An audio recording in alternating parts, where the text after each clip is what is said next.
কোরআনে যখন আমরা নার অর্থাৎ আগুন শব্দটি শুনি তখন সাধারণত আমরা জাহান্নামের আগুন কল্পনা করি।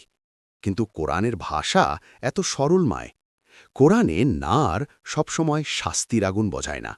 অনেক সময় এটি ধ্বংস, শত্রুতা, হিংসা বা সামাজিক অস্থিরতার প্রতীক হিসেবেও ব্যবহৃত হয়েছে।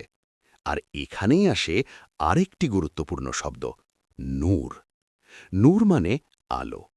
কোরআন নিজেই বলছে, قد جاءكم من الله نور وكتاب مبين, অর্থাৎ আল্লাহর পক্ষ থেকে তোমাদের কাছে এসেছে এক নূর এবং স্পষ্ট কিতাব।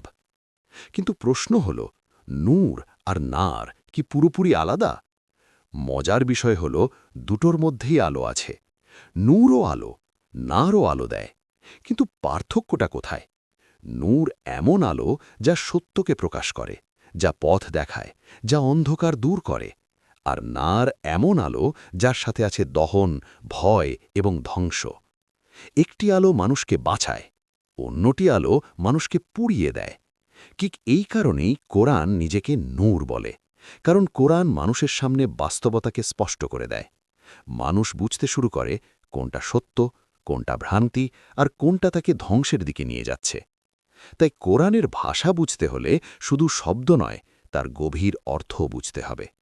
কারণ কখনো আগুন শুধু আগুন নয়, এটি মানুষের ভেতরের ধ্বংসের প্রতীকও হতে পারে।